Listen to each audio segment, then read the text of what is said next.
Hermano Carlos, hay una pregunta acá en Facebook acerca de la postura de la Iglesia Pentecostal Unida de Colombia en relación con la predestinación. Y utilizan como contexto lo que dice Pablo, por ejemplo, en Efesios y en Romanos.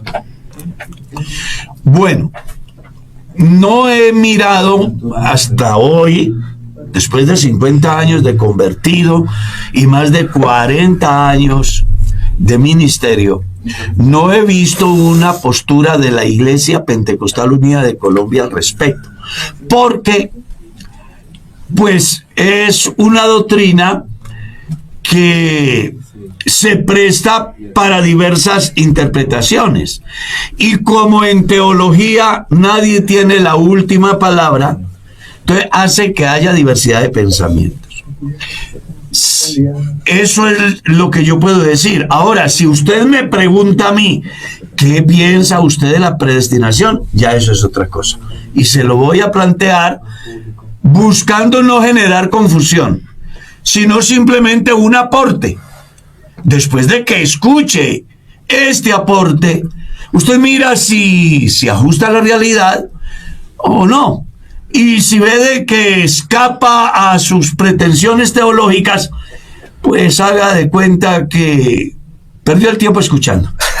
O si le parece interesante, investigue, profundice, pregunte, infórmese, lea. La palabra pre es antes. ¿Te acuerdas de los prefijos y sufijos en el colegio? La palabra pre es antes. Pablo escribe en la carta a los Efesios que fuimos predestinados para ser hijos suyos según el afecto de su voluntad. No existía mundo y ya Dios había pensado en nosotros. Pero cuando hablo de nosotros, no estoy hablando de unas personas en particular. Estoy hablando de la especie humana. El capítulo 8 de la carta a los Romanos nos da una enseñanza muy importante y espero que usted la pueda entender. Dice, a los que aman a Dios, todas las cosas les ayudan a bien. Esto es a los que conforme a su propósito son llamados. Y comienza a explicar, a los que antes conoció, a esos predestinó. Y a los que predestinó, a esos también llamó. Y a los que llamó, a esos también justificó. Y también glorificó. ¿Qué pues diremos? Si Dios es por nosotros, ¿quién contra nosotros? Entonces se ha dado una discusión muy interesante con respecto a ese tema, porque de ahí aparecen dos escuelas preexistencialistas. Una que habla del proyecto de Dios realizado, otra que habla del proyecto de Dios a realizarse. ¿Cómo es eso? Los que se van por la escuela del proyecto de Dios realizado, entonces están matriculados con el calvinismo, el mormonismo, el adventismo y un grupo que surgió en Centroamérica que llamaba Creciendo en Gracia, que tuvo ciertos efectos en Colombia, pero que una vez se les murió su Dios, todo ha ido dejando de funcionar. Ellos creen que la eternidad, el color de su piel en el caso del mormonismo y el futuro de su alma no lo pudieron definir ellos, sino que un ser supremo llamado Dios, quien en la eternidad pasada decidió: este será negro y este será blanco, este se salvará y este se condenará. Y en ese orden de ideas, hoy quien esté matriculado con esa escuela dice: si voy a ser salvo, pase lo que pase, me voy a salvar. Y si me voy a condenar, así viva arrodillado todo el tiempo, me voy a condenar. ¿Ya? Y fundamentan sus tesis como: Caín se perdió porque era malo, de todos los que me diste se perdió el que se tenía que perder, amé a Jacob, aborrecí a Esaú, para eso escogí a Faraón, etc. Pero son textos sacados del contexto.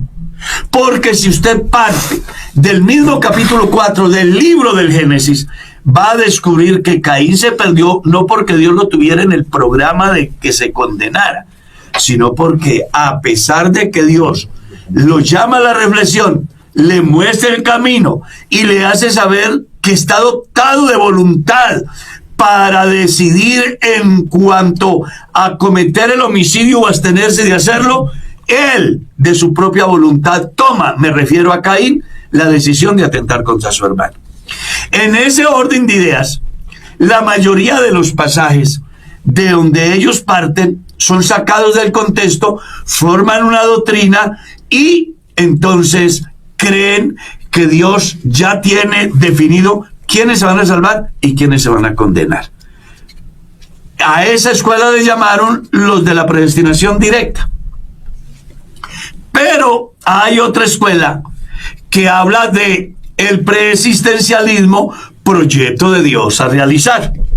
¿Cómo lo interpretan? Bueno, ellos piensan que, y yo pienso, porque yo me matriculo con esa corriente de pensamiento, en lo personal, piensa que la Biblia dice que no existía mundo y Dios había pensado en los humanos. Y para eso elabora un proyecto a futuro. Por eso el texto anterior dice, según nos escogió en él desde antes de la fundación del mundo. La humanidad fue escogida desde antes de la fundación del mundo para que viniesen a este terreno, a este universo y pasásemos unas vacaciones aquí. La premisa de Dios es que el hombre fuese eterno. Pero como Dios no creó títeres ni muñecos, hizo gente inteligente, les entrega una finca llamada mundo y les da mandamiento en el sentido de no vayan a comer del fruto del árbol de la ciencia del bien y del mal, porque el día que coman de él, ese día van a morir. Como el hombre es libre de tomar decisiones, Dios lo hizo así, Dios no hizo esclavos, el hombre escuchó la voz del enemigo y pecó. A partir de ese momento, Dios establece una vía de escape que comienza por medio del oficio sacerdotal inicialmente del padre de familia y luego se establece los primogénitos y luego viene la tribu de Leví y después aparece el sumo sacerdote de nuestra fe que es Cristo Jesús, buscando con ello solucionar el problema causado a causa de la desobediencia del hombre. ¿Ya? Entonces, cuando leemos en el capítulo 8 a los que antes conoció, hay una pregunta interesante. ¿A cuál de los hombres no conoce a Dios? A todos. Los conoce a todos. Tú lees en el Evangelio de Juan, dice, él no tenía necesidad de que nadie le dijera nada porque él los conoce a todos. El Salmo es claro. Oh Jehová, tú me has examinado y conocido. No está la palabra en mi lengua y aquí. ¿Tú lo sabes? Todo. Tú conoces mi sentarme y mi levantarme. Todos mis caminos te son conocidos. Inclusive, no pude esconderme ni en el vientre de mi madre porque mi embrión vieron tus ojos y en tu libro estaban escritas todas aquellas cosas que vendrían después de estas. Aparece también esa importantísima enseñanza del profeta Jeremías, donde hace unos interrogantes bastante llamativos. ¿Soy yo Dios de cerca solamente, dice Jehová? ¿No soy yo Dios desde muy lejos? ¿Se ocultará alguno en escondrijos que yo no lo vea? ¿No lleno yo los cielos y la tierra? Con esos antecedentes no conceptuales, sino bíblicos, podemos decir que Dios conoce a todos los seres humanos. Entonces, si Dios conoce a todos, el texto sigue diciendo, ¿a cuántos predestinó? A los que conoció. ¿Cuáles fueron los que conoció? A todos. A esos todos que conoció, Dios los predestinó. Y a esos todos que conoció y predestinó, los llamó. ¿Cómo los llama? A través del Evangelio. Id por todo el mundo y predicad el Evangelio a toda criatura. El que creyere y fuere bautizado, este será salvo. El que no creyere será condenado. Entonces, ¿cuándo se define la predestinación para salvación o condenación? Cuando yo escucho el Evangelio y en mi libre voluntad decido lo uno o lo otro. Además, hay argumentos no conceptuales ni teológicos, sino bíblicos. Escuche, la voluntad de Dios es que todos los hombres sean salvos, porque la gracia de Dios se ha manifestado para salvación a todos los hombres.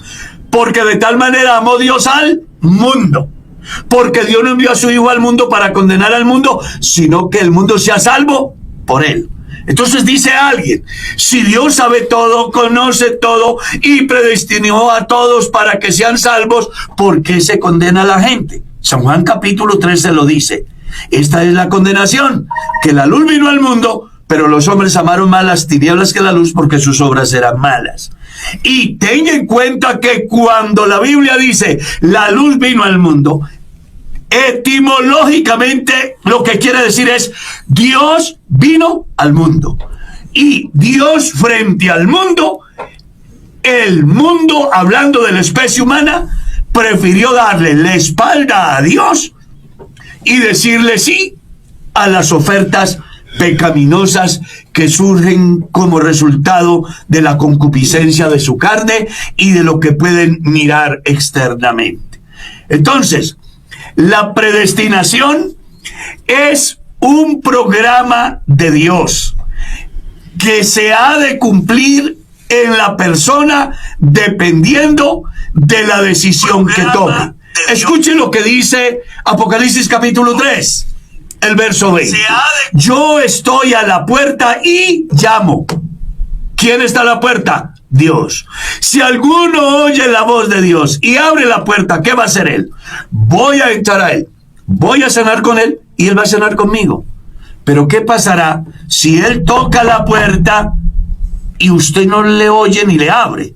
Pues Dios no va a entrar a las malas, porque Dios respeta la voluntad del individuo.